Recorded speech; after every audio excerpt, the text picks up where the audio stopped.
அல்லாஹ்வின் நல்லடியார்களே, உங்கள் அனைவரின் மீதும் ஏக இறைவனின் சாந்தியும் சமாதானமும் உண்டாகட்டுமாக என்று பிரார்த்தனை செய்தவனாக இன்று என்னுடைய பெண்களுடைய பயான் உரையை நான் ஆரம்பம் செய்கின்றேன்.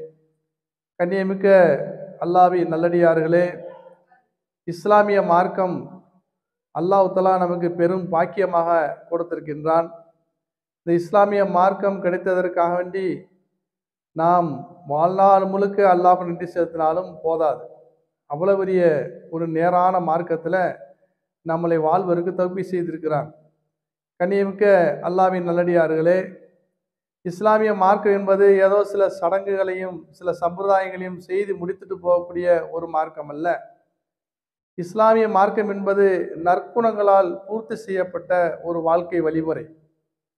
அல்லாஹு தஆலாவின் மீது ஈமான் கொண்ட ஒவ்வொரு மூமின்களும் இந்த உலகத்தில் நற்குணத்தோடு வாழ்வதற்காண்டி கொடுக்கப்பட்டுள்ள அழகிய ஒரு வாழ்வியல் கலை, ஆர்ட்ஸ் ஆஃப் லைஃப்ங்கிறாங்க. ஒரு வாழ்வியல் கலை தான் இஸ்லாம் என்பது.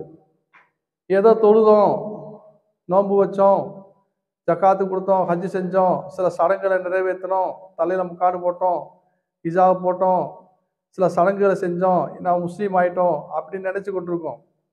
ஆனால் இது மாத்திரமல்ல இஸ்லாம். இதுவும் இஸ்லாம் தான். இது மாத்திரம்தான் இஸ்லாம் விளங்கி வச்சிருக்காங்க முஸ்லீம்கள்.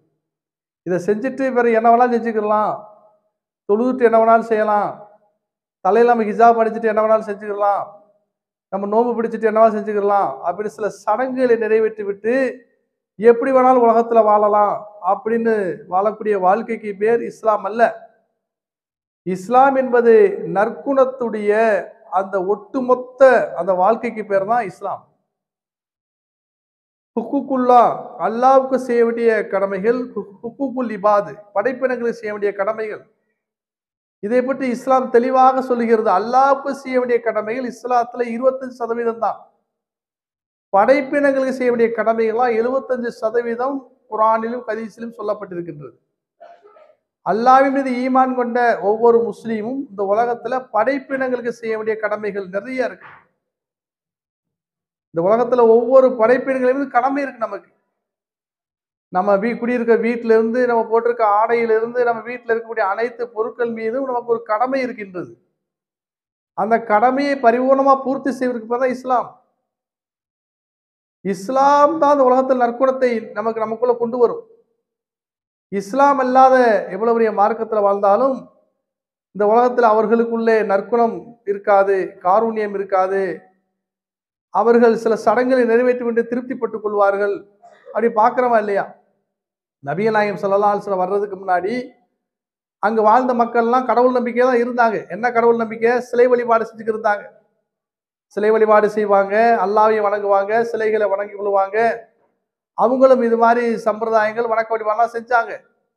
ஆனால் அந்த அப்படி வாழ்ந்த மக்கள் எப்படிப்பட்ட அந்த நற்குணத்துல இருந்து எப்படிப்பட்ட ஒரு தீய குணமுறைகளா இருந்தாங்கன்னு சொன்னா, ஒரு எதிர் வீட்டில் இருக்கக்கூடிய வாயில்லா ஜீவன் ஒட்டகம் இருக்குது. அந்த ஒட்டகம் அதுக்கு எதிர் வீட்டில் இருக்கக்கூடிய அந்த தண்ணி தொட்டில போய் தண்ணி வச்சு வாய் வச்சு தண்ணி குடிச்சிருச்சுன்னு சொன்னா பொறுத்துக்கிற மாட்டாங்க. ஒரு வாயில்லா ஜீவன் தண்ணி குடிச்சிருச்சே, எதிர் வீட்டு ஒட்டகம் நம்ம வீட்டு தொட்டியில தண்ணி குடிச்சிருச்சேன்னு சொல்லி இந்த தண்ணி தொட்டிக்காரு பொறுமையா இருக்க மாட்டாரு. என்ன செய்வாரு? ஓ, ஒட்டகம் எப்படி ஏன் தொட்டியில தண்ணி குடிக்கலாம் அப்படின்னு உள்ளுக்குள்ள காரூணியமே இல்லாம, கருணையே இல்லாம சண்டை போடுவாங்க. ஒரு ஒட்டகத்துக்காண்டி சண்டை போடுவாங்க. ஒட்டகம் தண்ணி குடிச்சதுக்காண்டி சண்டை போட்டு மணிக்கணக்கில் சண்டை போட்டு, நாட்கணக்கில் சண்டை போட்டு, வாரக்கணக்கில் சண்டை போட்டு, ஒரு நபர் சண்டை 2 நபர் ஆகி பிறகு குடும்பமா சண்டை போட்டு, கோத்திரமா சண்டை போட்டு பல வருடங்களாக அந்த சண்டை நீடிக்கும். பல கொலைகள் விழுகும், பல மனிதர்கள் கொலை செய்யப்படுவார்கள். ஆனால் அவர்களும் ஒரு மார்க்கத்தில் இருந்தாங்க. என்ன மார்க்கம்? அவர்கள் மனசுல சொன்ன அந்த அந்த மனசுல சொன்னதெல்லாம் மார்க்கமாக்கி வாழ்ந்தார்கள். மனசுல தோன்றியதெல்லாம் மார்க்கமா நினைச்சு வாழ்ந்தாங்க. அவர்களுக்குள்ள காருண்யம் இல்லை, கருணை இல்லை, இரக்கம் இல்லை, அன்பில்லை, பண்பில்லை, பாசம் இல்லை. மிருகங்கள் மேல கூட காருண்யம் இல்லை. ஒரு ஒட்டகம் தண்ணி குடிச்சதை கூட சகித்துக் கொள்ளக்கூடிய மனம் இல்லாமல் வாழ்ந்தார்கள். அதே மக்கள் இஸ்லாமிய மார்க்கத்தை அடைந்த பின்னால், இஸ்லாமிய மார்க்கத்தை அவர்களுக்கு அல்லாஹ் தஆலா நேமத்தாக கொடுத்த பின்னால், நபிகள் நாயகம் ஸல்லல்லாஹு அலைஹி வஸல்லம் அவர்கள் மூலியமாக அவர் ஹிதாயத் அடைந்து நேரான வழிக்கு வந்த பின்னால் ஒட்டகத்துக்காண்டி சண்டை போட்டு கொண்டிருந்த அதே மக்கள் எப்படி மாறிட்டாங்க? காருண்யமிக்க மக்களாக மாறிட்டாங்க, கருணை உள்ள மக்களாக மாறிட்டாங்க, அன்புள்ள மக்களாக, பண்புள்ள மக்களாக, பாசமுள்ள மக்களாக மாறிட்டாங்க. எருமுக் போர்க்களத்தில் நடந்த சம்பவம். எருமுக் போர்க்களத்துல சஹாபாக்கள் ஷஹீதாகி கிடக்காங்க. அவங்கெல்லாம் யாரு? இஸ்லாம் வர்றதுக்கு முன்னாடி கரடுமுரடான வாழ்க்கை வாழ்ந்தவர்கள். ஒரு ஒட்டகம் தண்ணி குடிச்சதுக்காண்டி பல பல நாட்களாக சண்டை போட்டவர்கள், பல உயிர்களை கொலை செய்தவர்கள். அப்படிப்பட்ட கரடுமுரடான வாழ்க்கை வாழ்ந்த மக்கள் அல்லாஹ்வுடைய மார்க்கத்தை ஏற்றுக்கொண்ட பின்னால் எர்முக் போர்க்களத்துல 3 சஹாபாக்கள் ஷஹீதாகி கிடக்குறாங்க. அந்த 3 சஹாபாக்களும் குற்றுயிராக கிடக்குறாங்க. 3 சஹாபாக்களும் தண்ணீர் போர்க்களத்துல சக்கராத்துடைய அந்த உயிர் போற நிலைமையில தண்ணி கேட்கிறாங்க. ஒரு சஹாபி வேகமா தண்ணியை கொண்டுட்டு போறாரு எருமுக் போர்க்களத்துல. ஒரு சஹாபிக்கு தண்ணி கொடுக்க போகும்போது பக்கத்துல இன்னொரு சஹாபி தண்ணிங்கிறார். அவர் உயிர் ஒரு நிலைமையில குற்றுயிரா கிடக்கிறார். அப்ப இந்த முதல் சஹாபி தண்ணி கொடுக்க போனதுமே அவர் சொல்றாரு, எனக்கு தண்ணி வேண்டாம், என் அருமையில கிடக்கக்கூடிய என் சகோதரருக்கு தண்ணி கொடுங்க அப்படின்னு சொல்லி சமிகை செய்கிறார். அவர் சக்கராத்துடைய அந்த வேதனையில குற்றுயிராக கிடக்கக்கூடிய அந்த நபர், எனக்கு தண்ணி வேணாம், என் சகோதரருக்கு தண்ணி கொடுங்கன்னு சொல்லி கையால் சைகை செய்கிறார். அப்ப தண்ணி கொண்டவர் பக்கத்துல இருக்கிற சஹாபிட்ட போய் தண்ணி கொடுக்க போறாரு. அவருக்கு பக்கத்துல இன்னொருத்தர் குற்றுயிராக கிடக்கிறார். அதாவது எதிரிகளால் தாக்கப்பட்டு வாள் வெட்டுகளாலும் ஈட்டிகளால் குத்தப்பட்டு குற்றுயிராக கிடக்கக்கூடிய இன்னொரு சஹாபி தண்ணிங்கிறார். அப்ப இந்த 2வது சஹாபி சொல்றாரு, எனக்கு தண்ணி வேணாம், அந்த சஹாபி கொடுங்கிறார். அங்க கொண்டு போவங்களே அவர் உயிர் போயிருது. சரி, உயிர் போயிருச்சுன்னு சொல்லி 2வது சஹாபிட்ட கொண்டு வந்து தண்ணி கொடுக்கலாம் தான் அவரும் ஷஹீதாகிறார். முதல் நபருக்கு வந்து அவரும் ஷஹீதாகிறார். இஸ்லாமிய மார்க்கத்தை ஏற்றுக்கொண்ட பின்னால், இந்த சத்திய கலிமா ஏற்றுக்கொண்ட பின்னால் கரடு முரடாக வாழ்ந்த மக்கள் எந்த அளவுக்கு உள்ளுக்குள்ள காரணிய மக்களா மாறிட்டாங்கன்னு சொன்னா, சக்கராத்துடைய காலில் கூட எனக்கு தண்ணி வேணாம், ஏன்னா சக்கராத்துடைய நேரங்கிறது எந்த அளவுக்கு தண்ணி தேவைப்படும் சொல்லி அந்த நேரத்தில் இருக்கக்கூடிய மக்களுக்கு தான் தெரியும். அவ்வளவு தாகம் உள்ளவங்களா இருப்பாங்க. அந்த நேரத்தில் கூட எனக்கு தண்ணி வேணாம், என் சகோதரருக்கு தண்ணி விடுங்க, இவருக்கு தண்ணி வேணாம், எனக்கு தண்ணி வேணாம், அந்த சகோதரருக்கு தண்ணி விடுங்கன்னு சொல்லி இந்த தண்ணியை விட்டு கொடுக்கிற அந்த மௌத்துரிய காலில் கூட, அந்த சக்கராத்துடைய நேரத்தில் கூட, உயிர் போற நிலைமையில கூட என் சகோதரருக்கு தண்ணி விடுங்கன்னு சொல்லி 3 சகாபாக்களுமே தண்ணி குடிக்காமலே மௌத்தா போயிட்டாங்க, ஷஹீதாயிட்டாங்க. அப்ப இஸ்லாமிய மார்க்கம் உள்ள நுழைஞ்ச உடனே கரடுமுரடாக வாழ்ந்த மக்கள் எல்லாம் காருண்ய மக்களாக மாறிட்டாங்க. காருண்ய மிக்கவர்களாக, கருணை மிக்கவர்களாக, ஒருவருக்கொருவர் அன்பு செலுத்தக்கூடியவர்களாக, நேச மிக்கவர்களாக மாறிட்டாங்க. இப்படி மாத்தினது எதுன்னு சொன்னா அந்த இஸ்லாமிய மார்க்கம். இஸ்லாமிய மார்க்கம் என்பது இப்படி காருண்யத்தை போதிக்கின்றது, கருணையை போதிக்கின்றது, அன்பை போதிக்கின்றது, பாசத்தை போதிக்கின்றது. அயல சகோதர தாய்மார்களே, இந்த உலகத்துல இஸ்லாம் என்பது ஏதோ சில சடங்குகளை நிறைவேற்றிட்டோம் எப்படி வேணாலும் இருப்போம் இல்லை. நம்மளை சூழ்ந்து, நம்மளை அண்டை வீடுகள் பக்கத்தில் இருக்கக்கூடிய, நம்மளை சுற்றி இருக்கக்கூடிய அனைத்து உயிரினங்கள் மீதும் காருண்யம் செலுத்த வேண்டும், அதனுடைய கடமைகள் நிறைவேற்ற வேண்டும். அதைத்தான் இஸ்லாம் போதிக்கின்றது. இன்னைக்கு பாக்குறோமா இல்லையாங்க, இஸ்லாம் இல்லாத மக்கள், சகோதர சமுதாயத்தை சேர்ந்த மக்களை பார்க்கிறோம். அவங்க ஒரு கோழி அறுக்கணும், ஒரு கோழி சாப்பிடணும்னா சொன்னா அந்த கோழி தானே, அது ஒரு உயிரினம் தான். அந்த கோழி என்ன செய்யறாங்க, அது முறைப்படி அறுக்கிறதுல அப்படி கழுத்தை திருகி என்ன செஞ்சிருவாங்க, உயிரை போக்கடிச்சிருவாங்க. அது ஒரு உயிரினம் தான். அது கழுத்தை திருகி அது மூச்சு குழையோட திருகினோம்னா எவ்வளவு வேதனை ஏற்படும். அந்த வேதனையை மனுஷனை உணர சொல்லுது இஸ்லாம். ஒரு உயிரினத்தை கொல்லுவதில் கூட காருண்யத்தை சொல்லிக் கொடுக்குது இஸ்லாம். அப்ப எவ்வளவோ படிச்சவங்க இருக்காங்க. இஸ்லாம் அல்லாத மார்க்கத்துல சகோதர சமுதாயத்திற்கு இதாயத்து கிடைக்க வேண்டும், அவங்க இஸ்லாம் கிடைக்க வேண்டும். இந்த மார்க்கம் காருண்யத்தை போதிக்கக்கூடிய மார்க்கம் என்பது அவருக்கு விளங்க வேண்டும். அந்த மக்கள் ஒரு கோழி அறுப்பதுல கூட அந்த காருண்யத்தை இந்த மார்க்கம் போதிக்கவில்லை என்பதை கண்கூடா பார்க்கிறோம். என்ன செய்யறாங்க, கோழியை கழுத்தை திருகி அப்படியே படபடன்னு துடிக்க போட்டு விட்டு ஒரு மணி நேரம் சென்று அதுக்கு முன்னாடி அந்த அந்த அந்த அதனுடைய இறக்கையெல்லாம் பறிச்சு என்ன செய்வாங்க, ரத்தத்தை வெளியேற்றாம அப்படி சாப்பிடுவாங்க. இஸ்லாம் கிடைக்கலன்னு சொன்னா ஒரு கோழி மேல கூட அன்பு செலுத்த முடியாது. இன்னும் பாக்குறோமா இல்லையாங்க, எத்தனையோ மக்கள் இன்னைக்கு மாடுகளை புனிதமா நினைக்கிறாங்க. மாடுகள் வந்து புனிதம், மாட்டை கடவுளா வழிபடக்கூடிய சொல்லக்கூடிய மக்கள், நம்ம சகோதர சமுதாயத்தை சேர்ந்தவங்க, அதே மாடுகள் என்ன செய்யறாங்க, வண்டிகள்ல பூட்டி அதை என்ன செய்றாங்க, அதை ஒரு ஒரு ஒரு பந்தய வச்சு போறாங்க. அந்த மக்களுக்கு இதாயத்து கிடைக்கணும், நேரான வழி கிடைக்கணும். அது ஒரு மிருகம் காரூணிய செலுத்த வேண்டும். அது உடம்புல அடிச்சு ரத்த காயத்தோட என்ன செய்யுது, அது பந்தயத்தில் ஜெயிக்கிறதுக்காண்டி அதை அடிச்சு விரட்டக்கூடிய காட்சியில பார்க்கிறோம். அப்ப இஸ்லாம் என்ன செய்யுது, அந்த அந்த மாட்டின் மீது கருணை செலுத்துங்குது. அது உன்னை மாதிரி உயிரினம், அது மீது நீ ஒரு ஊசியான அந்த சாட்டை கெம்பால் குத்துவதும், அதை அடிப்பதும், அது முகத்துல அடிப்பதும், அது உனக்கு ஏற்படுற மாதிரி உணர்வுகளும் வலிகளும் வேதனைகளும் அந்த மிருகத்துக்கு ஏற்படும் என்பதை உணர்வு, நீ உணர்ந்து கொள் இஸ்லாம் போதிக்குது. அதனால சகோதர தாய்மார்களே, அப்ப இந்த மிருகத்தின் மீது காருண்யம் செலுத்த சொல்லி இஸ்லாம் போதிக்குது. நபிகள் நாயகம் ஸல்லல்லாஹு அலைஹி வஸல்லம் அவங்க சொன்னாங்க, ஹதீஸ்ல பார்க்கிறோம், ஒரு மிருகத்தை என்ன செய்யாங்க, முகத்துல அடிக்காதீங்கன்னாங்க. அதே மாதிரி நெருப்பால சூடு போடாதீங்க. நெருப்பால சூடு போடக்கூடிய பழக்கம் அரபு மக்கள்கிட்ட இருந்துச்சு. தன் ஒட்டகத்தை அடையாளப்படுத்துறதுக்காண்டி நெருப்பு கம்பி என்ன சூடுபடுத்தி அந்த ஒட்டகத்தில தோள்கள் என்ன செய்வாங்க, அடையாளப்படுத்துவாங்க. அதை நபிகள் நாயகம் ஸல்லல்லாஹு அலைஹி வஸல்லம் தடுத்தாங்க. அது மாதிரி வேதனை செய்யாதீங்கன்னாங்க. அதே மாதிரி பெரிய ஒட்டகங்கள் இருக்கும்.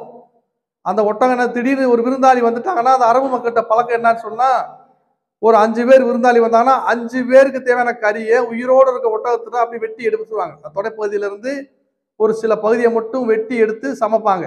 ஆனா அந்த ஒட்டகம் உயிரோட தான் இருக்கும். இதை நபி ஸல்லல்லாஹு அலைஹி வஸல்லம் தடுக்கிறாங்க. இது மாதிரி செய்யாதீங்க. அதுவும் வேதனை உணர்கிறது, அதன் மீது கருணை செலுத்துங்கள். இந்த மண்ணின் மீது கருணை செலுத்துவர் மீது விண்ணில் உள்ளவன் கருணை செலுத்துவான்.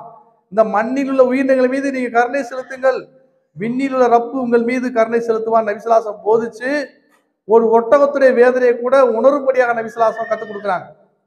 அதனால சகோதர தாய்மார்களே, இஸ்லாம் என்பது நம்மளை ஒரு சாதாரண ஒட்டகம் தானே, இது கோழி தானே, இது ஆடு தானே அப்படின்னு சொல்லி எதையும் உலகத்துல அந்த உயிரினத்தை நமக்குள்ள உணர்வுகளை போல மதிக்க இஸ்லாம் சொல்லுது.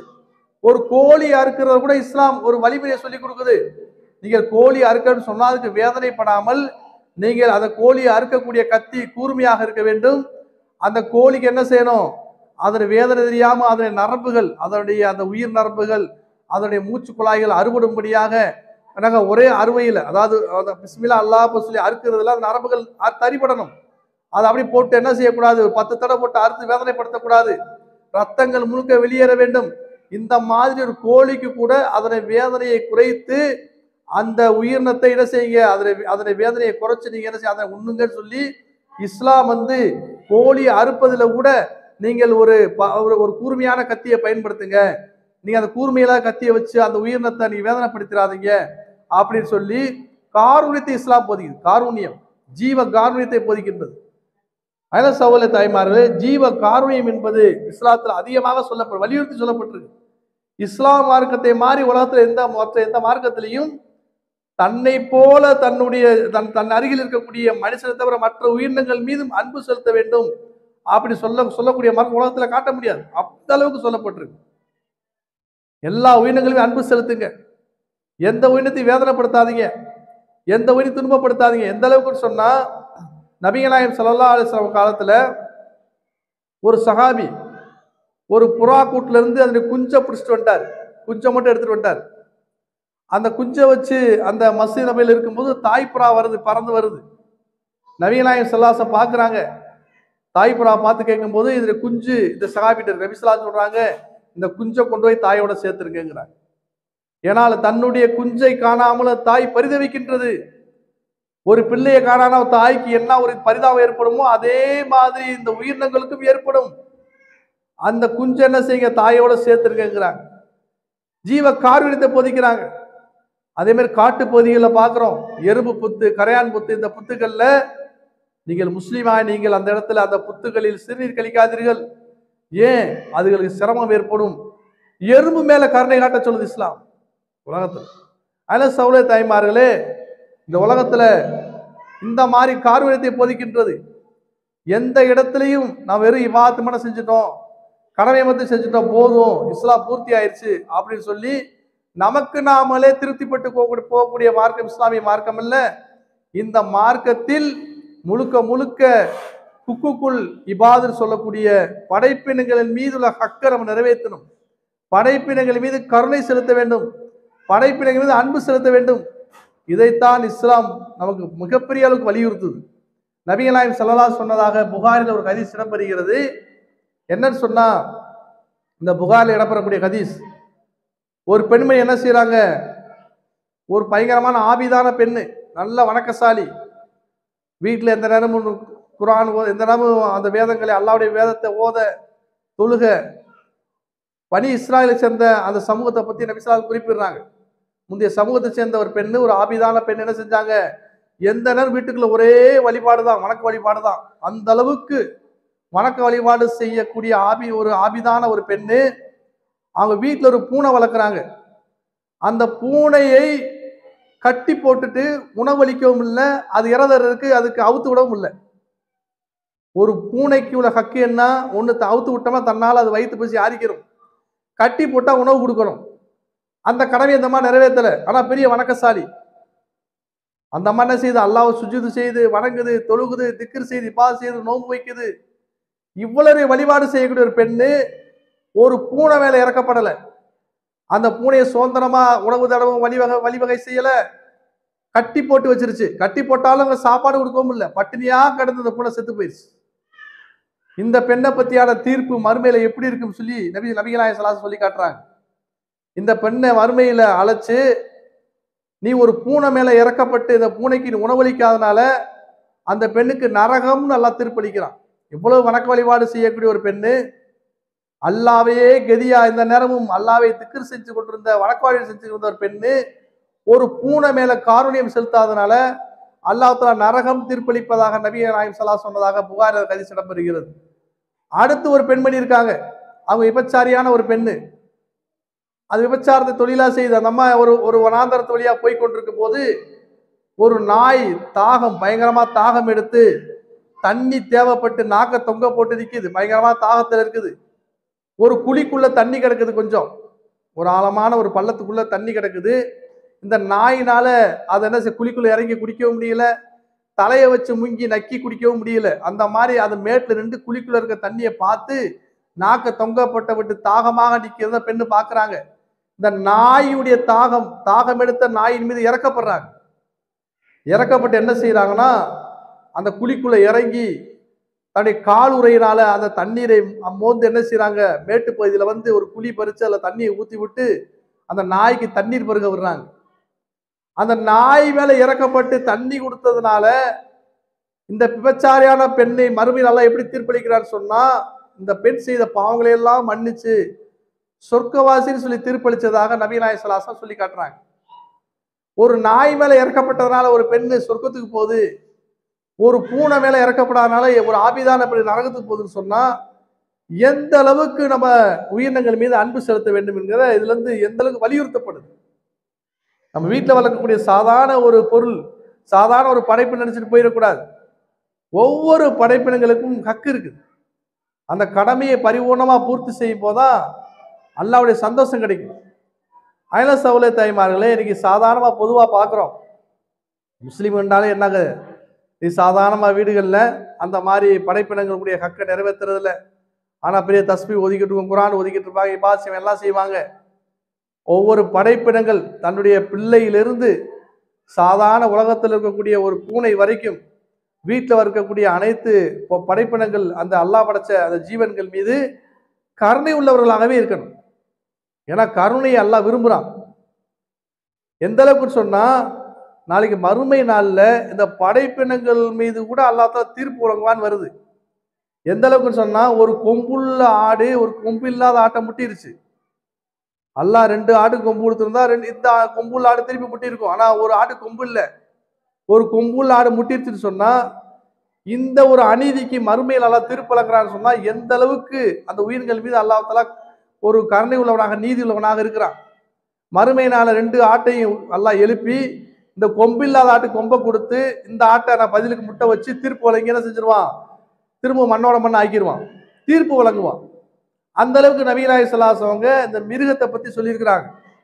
அயல சகோதர தாய்மார்களே, இந்த உலகத்துல இன்னைக்கு சர்வசாதாரண முஸ்லீம்களை பார்க்குறோம், ஏதோ தொழுதுட்டோம் வணங்கிட்டோம் அப்படின்னு சொல்லிட்டு அதோட முடிச்சுட்டு அமல்கள்ல கரெக்டா இருக்காங்க, நிறைய பார்க்குறோம்.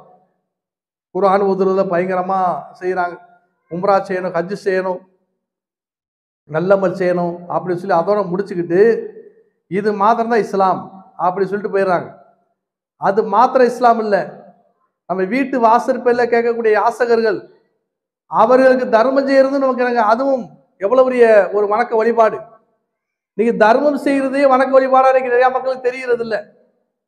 வீட்டு வாசப்படியில ஒருத்தர் பசிச்சு கேட்கிறாரு, ஏதாவது ஒரு பெண்மணி வந்து கேட்கிறாங்க, அவங்களுக்கு சாப்பாடை எடுத்து நம்ம சாப்பிடக்கூடிய சாப்பாடை எடுத்து கொடுக்கறது ஒரு தர்மம்ங்கிறது நீங்க விளங்காத மக்கள் நிறைய இருக்கிறாங்க. ஆனா வணக்க வழிபாடு நிறைய செய்வாங்க. சொந்த பந்துக்கள் கஷ்டத்தில் இருப்பாங்க, சொந்த பந்துக்கள் கஷ்டத்தில் இருப்பாங்க. ஆனா இவங்க பார்த்தீங்கன்னா பணத்தை எடுத்துக்கிட்டு 1 கஜ்ஜு 2 கஜ்ஜு 3 கஜ்ஜு 4 5 உம்ரா 6 உம்ரா 10 உம்ரா செய்யக்கூடிய மக்கள்லாம் இருப்பாங்க. அவங்க சொந்த பந்துக்கள் பயங்கரமான வறுமையில் இருப்பாங்க, கஷ்டத்தில் இருப்பாங்க. ஒரு சாதாரண நோய்க்கு வழி இல்லாம இருப்பாங்க, நோய்க்கு ட்ரீட்மெண்ட் எடுக்க முடியாது. அவங்களுக்கு உதவி செய்யணுமேங்கிற எண்ணம் இல்லாம இபாதத்து மட்டும்தான் இஸ்லாம். இபாதத்து செஞ்சா மட்டும்தான் இஸ்லாம் விளங்கி வச்சிருக்கிறாங்க. ஆனால் நம்முடைய உறவு முறைகளை, நம்ம இது மாதிரி நம்முடைய யாசகர்களை அவர்களுக்கு உணவளிக்கிறது அல்லாஹ் ரொம்ப பிரியப்படுறான். அல்லாஹ் குர்ஆன்ல சிலாயித்து சொல்றான் சஹாபாக்குடைய சிபத்துகளை பத்தி. ஹஜ்ரத் ஃபாத்திமா ரலியல்லாஹு அன்ஹா அவங்க ஒரு தடவை என்ன செய்றாங்க, அவங்க பிள்ளைகளுக்கு காய்ச்சல் வந்துருது. இந்த குர்ஆன் வசனத்தை ஒட்டி இந்த சம்பவத்தை எழுதுறாங்க. அவங்க குழந்தைகளுக்கு காய்ச்சல் குணமாயிட்டா நான் 3 நோன்பு வைக்கிறேன்னு சொல்லி ஃபாத்திமா ரலியல்லாஹு அன்ஹா அல்லாஹ்ட்ட நேர்ச்சி செய்றாங்க. நேர்ச்சி அல்லாஹ்ட்ட தான் செய்யணும். நேர்ச்சி செஞ்சுட்டு என்ன செய்றாங்க, அதே மாதிரி குழந்தைகளுக்கு அந்த காய்ச்சல் குணமாயிருச்சு. நேர்ச்ச நோன்பு நோட்டு இருக்கிறாங்க, 3 நோன்பு. முதல் நாள் நோன்பு நோட்டு அவங்க நோன்பு திறக்கிறதுக்காண்டி சில கோதுமை ரொட்டிகளை சுட்டு வச்சிருக்கிறாங்க, அவங்க இஃப்தாருக்காண்டி. அந்த நேரத்துல வாசல் படியில ஒரு யாசகர் வர்றார், ஒரு அனாதையான ஒரு யாசகர். அல்லாவின் குடும்பத்தார்களே, நான் பயங்கரமான வயிற்று பசியோடு இருக்கிறேன், எனக்கு உணவளிங்கன்னு சொல்லி அவர் யாசிக்கிறார். ஃபாத்திமா ரலியல்லாஹு இஃப்தாருக்காண்டி வச்சிருந்த அந்த ரொட்டியை அப்படியே கொண்டு போய் என்ன செஞ்சாங்க, அந்த அனாதைக்கு அந்த ரொட்டியை போட்டுறாங்க. அன்னைக்கு இஃப்தாருக்கு உணவு இல்லை, சகருக்கு உணவு இல்லை. அப்படி சகருக்கும் சில பச்சை தண்ணிகளை குடிச்சு என்ன செய்யறாங்க, நோன்பு மறாநாள் நேர்ச்சியான நோன்பு நோக்குறாங்க. 2ஆவது நாளும் இஃப்தாருக்காண்டி கொஞ்சோண்டு கோதுமை மாவு வச்சு ரொட்டி சுட்டு வச்சிருக்கிறாங்க. அந்த நேரத்துல பார்த்தா ஒரு கைதி ஒருத்தர் வந்துடுறாரு. இந்த மாதிரி அல்லாவின் குடும்பத்தார்களே, நான் பயங்கரமா பசியா இருக்கிறேன், எனக்கு ஏதாவது உணவளிங்கன்னு சொல்லி யாசிக்கிறார். அதை என்ன செய்யறாங்க, அந்த இஃப்தாருக்காண்டி வச்சிருந்த அந்த ரொட்டியை கொண்டு போய் அப்படியே என்ன செஞ்சுறாங்க, அந்த கைதியான யாசகருக்கு கொடுத்துடுறாங்க. 3ஆம் நாள் என்னங்க, இஃப்தாரு சாப்பிடாமலே 3ஆம் நாள் நோன்பு, சகருக்கு உணவு இல்லை. 3ஆம் நாள் நோன்பு வைக்கிறாங்க, அந்த நேர்ச்சியான நோன்பை நோக்குறாங்க. 3ஆம் நாள் அதே மாதிரி அலிராத்தா கொஞ்சம் மாவை கொண்டு வந்து கொடுக்குறாங்க. தினந்தோறும் கூலி வேலை செஞ்சு தான் அவங்களுடைய கணவனார் அந்த கோதுமையை கொண்டு கொடுப்பாரு. அந்த கோதுமையை திருகையில் அரைச்சு அதை பிசைஞ்சு ரொட்டி சுடுவாங்க. நம்ம நினைக்கிற மாதிரி இந்த ஆசீர்வாத் பாக்கெட் வாங்கிட்டு வந்து அப்படி பிசைஞ்சு ரொட்டி சுடுறது இல்லை. அந்த கோதுமையை உடனடியாக கொண்டு வந்து உடனடியாக திருகையில் போட்டு அரைச்சு அதை அரைச்ச மாவை பிசைஞ்சு ரொட்டி சுடணும். எவ்வளவு பெரிய சிரமப்பட்டிருப்பாங்க. இன்னைக்கு எல்லா சௌரியம் வீட்டில் இருக்குது. அப்படி இருந்தும் நம்ம உலகத்துல அல்லாஹ்வுக்கு நன்றி செலுத்தாம இருக்கிறோம். இன்னைக்கு எல்லாமே இன்னைக்கு என்ன சொல்றோம், ரெடிமேட் சப்பாத்தி வந்துருச்சு. இன்னைக்கு நமக்கு மாவை பிசைய வேண்டியது இல்லை, மாவை பரத்த வேண்டியது இல்லை. பரத்திய வச்சு சுட்டே வச்சிருக்கான் கடைகள்ல, அதை வாங்கி கொண்டு சட்டியில போட்டு எடுத்தா போதும். அந்த மாதிரி வசதியான காலம். ஆனா ஃபாத்திமா ரலியல்லாஹு அன்ஹா காலத்துல கோதுமையை கொண்டு வந்து ஃப்ரெஷ்ஷா திருகையில போட்டு அரைச்சு அதை அந்த உமியெல்லாம் புடைச்சு விட்டு அதுக்கு முன்னாடி அந்த மாவை எடுத்து பிசைச்சு ரொட்டி சுடணும். அந்த மாதிரி ரொட்டி சுட்டு 3ஆவது நாள் நோன்பு திறக்கும் போது ஒரு விதவையான ஒரு பெண் வந்துடுறாங்க. வந்து அல்லாஹ்வின் குடும்பத்தாரே, பசியாக இருக்கிறேன், உணவளிங்கிறாங்க. உடனடியாக அந்த இஃப்தாருக்கு உணவை எடுத்துக்கொண்டு கொடுத்துட்றாங்க. கொடுத்துட்டு பாத்திமானத்தில் அன்னைக்கும் 3ஆம் நாளும் இஃப்தார் சாப்பாடு இல்லாமல் நோன்பு திறந்துடுறாங்க. இவங்க அலி ரலியல்லாஹு அவங்க மக்ரிப் தொழுகைக்காண்டி பள்ளிவாசலுக்கு அவங்க போகும்போது நபிகள் நாயகம் ஸல்லல்லாஹு அலைஹி வஸல்லம் அவங்களுக்கு ஒரு வசனம் இறங்குது. وَيَتِيمُونَ الطَّعَامَ عَلَى حُبِّهِ مِسْكِينًا وَيَتِيمًا وَأَسِيرًا وَمِنَ اللَّيْلِ فَاسْجُدْ لَهُ وَسَبِّحْهُ لَيْلًا طَوِيلًا. அல்லாஹ் தஆலா குர்ஆன்ல இப்படி ஒரு புகழாரத்தோட ஒரு வசனத்தை இறக்குறான். அவர் அல்லாஹ்வுடைய முஹப்பத்துக்காண்டி, அல்லாஹ்வுடைய பிரியத்துக்காண்டி ஏழைகளுக்கும் கைதிகளுக்கும் அனாதைகளுக்கும் விதவைகளுக்கும் உணவளிப்பாருங்கிற கருத்து போன வசனத்தை இறக்குறான். இது யாரை குறித்து அந்த வசனம் இறங்கிருச்சுன்னு நபி ஸல்லல்லாஹு அலைஹி வஸல்லம் நினைக்கும் போது அலி ரலியல்லாஹு வந்து பாத்திமா நாயகத்துடைய அந்த சம்பவத்தை சொல்லும் போது பாத்திமா ரலியல்லாஹு அவங்களுடைய அந்த செயலை அல்லாஹ் தஆலா விரும்பி அல்லாஹ் குர்ஆன்ல வசனமாவே இறக்கிட்டான். அவர்கள் அல்லாஹ்வுடைய பிரியத்துக்காண்டி, அல்லாஹ்வுடைய முஹப்பத்துக்காண்டி ஏழைகளுக்கும் அனாதைகளுக்கும் கைதிகளுக்கு உணவளிப்பார்கள்ங்கிறான். அப்ப இவங்க மேல இறக்கப்படுறது இஸ்லாம், தர்மம் செய்யறது இஸ்லாம். அதனால சகோதரிகளே, தாய்மார்களே, இஸ்லாம்ங்கிறது இன்னைக்கு என்ன ஆயிடுச்சு சொன்னா, யார் எப்படி பண்ணாலும் பரவாயில்லை, சொந்த வந்து எப்படி இருந்தாலும் பரவாயில்லை, எந்த ஏழைங்க எப்படி பண்ணாலும் பரவாயில்லை, நான் வெளிய உலகத்தில் நான் பெரிய இபாதத் செய்யணும், நான் என்ன செய்யணும், நான் வந்து நீங்க பாக்குறேங்க, சாதாரண பள்ளிவாசலுக்கு காசு அள்ளி அள்ளி கொடுக்கும். சாதாரண பள்ளிவாசல் தொழுவதற்கு ஒரு பள்ளிவாசல் இருந்தா போதும். அந்த பள்ளிவாசலுக்கு பெரிய அலங்காரங்கள் பார்த்தீங்கன்னா, பெரிய மினாராக்கள், அதுல பார்த்தா பயங்கரமான அலங்கார லைட்டுகள், அதுக்கு அப்படிலாம் அந்த இபாதத்துகள் மீது கவனம் செலுத்தக்கூடிய மக்கள் அதே கவனத்தை ஏழைகள் மீது கவனம் செலுத்த வேண்டும். எத்தனையோ ஏழைகள் இன்னைக்கு மகளாவுல, பக்கத்து வீடுகள், அண்டை வீடுகள், அடுத்த வீடுகள்ல இன்னைக்கு பார்த்தீங்கன்னா வறுமையில, கஷ்டத்துல, நோயில, நொடியில, இன்னைக்கு எவ்வளவோ வெளியில சொல்ல முடியாம மானசீகமான கஷ்டத்துல எத்தனை மக்கள் உழன்று கொண்டிருக்காங்க. அந்த மக்களுக்கு உதவி செய்யணும், அதுவும் இஸ்லாம் தான். அந்த ஏழைகள் மீது கருணை செலுத்துவது, காருண்யம் செலுத்துவது இஸ்லாம் தான். அப்படிங்கிற விஷயங்கள் இன்னைக்கு விளங்காதனாலதான் இன்னைக்கு மிகப்பெரிய பணக்கார வீடுகள்ல பாக்குறோம், நல்லா இபாஸ் குர்ஆன் ஓதுறாங்க, இபாஸ் செய்யறாங்க, உம்ரா செய்யறாங்க, ஹஜ்ஜுக்கு போறாங்க, எல்லாம் செய்யறாங்க. தர்மம் மட்டும் இல்லை, தர்மங்கள் செய்யறது இல்லை. தர்மம் செய்யறது இஸ்லாமே விளங்கல. அயன சவுலே தாய்மார்களே, நபிகள் நாயகம் ஸல்லல்லாஹு அலைஹி வஸல்லம் காலத்துல தர்மம் செய்வதா மிகப்பெரிய இபாதத்தாக நபி ஸல்லல்லாஹு அலைஹி வஸல்லம் கத்துக் கொடுத்தாங்க.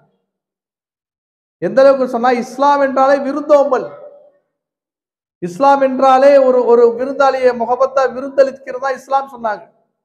விருந்தோம்பல் செய்யறது அந்த அளவுக்கு இஸ்லாம் சொல்லப்பட்டிருக்குது. ஆனால் இன்னைக்கு ஏதோ சில சடங்குகளை நிறைவேற்றிட்டோம் போதும் அப்படிங்கிற மாதிரி மன திருப்தி அடைஞ்சு அதோட இன்னைக்கு இஸ்லாத்தை பூர்த்தி செஞ்சு போதுங்கிற மனப்பான்மை மக்கள் வாழ்ந்து கொண்டிருக்காங்க. இது மாறி என்ன செய்யணும், நம்முடைய அந்த படைப்பினங்கள் மீது நம்ம அன்பு செலுத்தி, படைப்பினங்கள் மீது காருண்யத்தை செலுத்தி, எல்லா படைப்பினங்களின் மீது அன்பு செலுத்தி வாழ்றதுக்கு பேர் தான் இஸ்லாம். ஒவ்வொரு படைப்பினை பத்தி வறுமையில கேள்வி கேட்பான், இந்த படைப்பினை எப்படி நடந்துக்கிட்டீங்க. நபிகள் நாயகம் ஸல்லல்லாஹு அலைஹி வஸல்லம் காலத்துல ஒருத்தர் ஒட்டகத்துல உட்கார்ந்து என்ன செய்யறாரு, வரவு செலவு கணக்கு பார்த்துக்கிட்டு இருக்காரு, வியாபாரம் செஞ்சுக்கிட்டு இருக்காரு, ஒட்டகத்துல உட்கார்ந்து வாக்கல. நபிகள் நாயகம் ஸல்லல்லாஹு அலைஹி வஸல்லம் சொன்னாங்க, என் சகோதரரே, இந்த ஒட்டகத்தை நாற்காலி ஆக்காதீங்க, இந்த ஒட்டகம் பயணம் செய்யறதுக்காண்டி உள்ள ஒரு படைப்பு, இது உங்களை விட அதிகமாக அல்லாஹ்வை திக்ர் செய்கிறது, இதை நாற்காலி மாதிரி உட்கார்ந்துக்கிட்டு நீங்க பயன்படுத்தாதீங்க நபி ஸல்லல்லாஹு தடுக்கிறாங்க. அப்போ ஒட்டகத்தின் மீது எவ்வளவு கருணை செலுத்த சொல்றாங்க, அதை நாற்காலி மாதிரி ஆக்கிறாதீங்க. அப்போ ஒவ்வொரு படைப்பினங்கள் மீது ஹக்கு இருக்குது, கடமை இருக்குது. அந்த கடமையை நம்ம பூர்த்தி செய்யும் போதுதான் இஸ்லாம் பரிபூர்ணமாக நம்ம இடத்துல பூர்த்தியாகும் அப்படிங்கிற விஷயத்த நம்ம புரிஞ்சு கொள்ளணும். 5:52 அப்படிப்பட்ட இஸ்லாம் நமக்கு கிடைச்சிருக்கு. சவுலே தாய்மார்களே, இந்த இஸ்லாம் மூலியமா தான் முழு உலகத்திலையும் பார்க்கிறோம். இன்னைக்கு வந்து தர்மங்கள், இன்னைக்கு ஒரு இஸ்லாத்தில் இருக்கக்கூடிய பெருநாள் திருவிழாக்கள்னாலே எத்தனை ஏழைகளுடைய அந்த மடி நிறையுது, தர்மங்கள் செய்யக்கூடிய காட்சிகளை பார்க்கிறோம். இதெல்லாம் வந்து எதன் மூலம் கிடைச்சிச்சுன்னு சொன்னா, இஸ்லாம் மூலியமா தான் தர்ம சிந்தனை கிடைச்சிச்சு. நீ முழு உலகத்திலையும் ஜாதி மதம் பார்க்காம எல்லா மக்களுக்கும் தர்மம் செய்யக்கூடிய ஒரு சிந்தனை. இன்னும் நம்ம இஸ்லாத்தை பரிபூர்ணமா கடைபிடிச்சோம்னு சொன்னா முழு உலகமே இஸ்லாத்து பக்கம் திரும்பிடுவாங்க.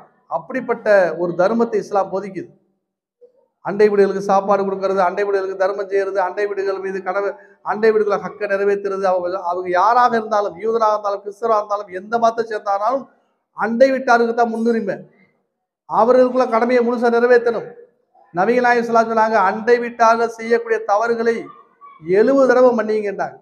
அந்த அளவுக்கு நம்ம மன்னிப்போட நம்ம அண்டை வீடுகளை நம்ம அணுகும் போது அவர்கள் என்ன செய்வாங்க, இஸ்லாத்தை புரிஞ்சுக்கிடுவாங்க. இப்படிப்பட்ட மார்க்கமா, இவ்வளவு மன்னிக்கிற தன்மையோட முஸ்லீம்கள் வாழ்றாங்களே அப்படி இஸ்லாத்தை புரிஞ்சுக்கிடுவாங்க. அதனால எப்படிப்பட்ட ஒரு மிகப்பெரிய ஒரு கருணையை சொல்லிக் கொடுக்குற மார்க்கம் தான். எந்த இடத்துலையுமே வந்து படைப்பினங்கள் மீது கடமையை நிறைவேற்றாத எந்த ஒரு செயலுமே இஸ்லாத்தை கிடையாது. எல்லாமே படைப்பினங்களுக்கு படைப்புடைய கடமை இருக்குது, ஒவ்வொன்றும் கடமை இருக்குது. நம்ம கண்ணுக்கு உடம்புக்குள்ள கடமையே இருக்குது. உடம்புல தூக்கத்தை சரியா தூங்கணும். நபிகள் நாயகம் ஸல்லல்லாஹு அலைஹி வஸல்லம் பசியோடு இருக்கும்போது தொழுகாதீங்கன்றாங்க. ஏன், உங்க வயிற்றுக்குள்ள கடமை, அதை முதல் பசியை ஆத்திட்டு தொழுகண்டாங்க. ரொம்ப தூக்கம் மிகச்சி இருக்கும்போது தொழுகாதீங்க, உங்க தூங்கி எதிர்த்து தொழுங்கண்டாங்க. இதெல்லாம் ஏன் சொல்லப்பட்டிருக்குது, உங்க உடம்பின் மீது உள்ள கடமை, அதை முதல் நிறைவேற்றுங்க. இது மாதிரி நபிகள் நாயகம் ஸல்லல்லாஹு அலைஹி வஸல்லம் எல்லா விஷயத்திலும் சொல்லியிருக்கிறாங்க. அவற்றெல்லாம் பரிபூர்ணத்துவத்தோட பின்பற்றி ஒரு முழுமையான இஸ்லாமியனாக, முழுமையான அல்லாஹ்வுடைய கட்டளை நிறைவேற்றக்கூடிய ஒரு முஃமினாக வாழ்ந்து மரணிப்பதற்கு அல்லாஹ் நமக்கான தௌஃபீக் செய்வானாக என்று கூறி எனது உரையை நிறைவு செய்கிறேன். வாஹ்ருதா அல்ஹம்துலில்லாஹி ரப்பில் ஆலமீன். அஸ்ஸலாமு அலைக்கும் வரஹ்மத்துல்லாஹி வபரகாத்துஹு.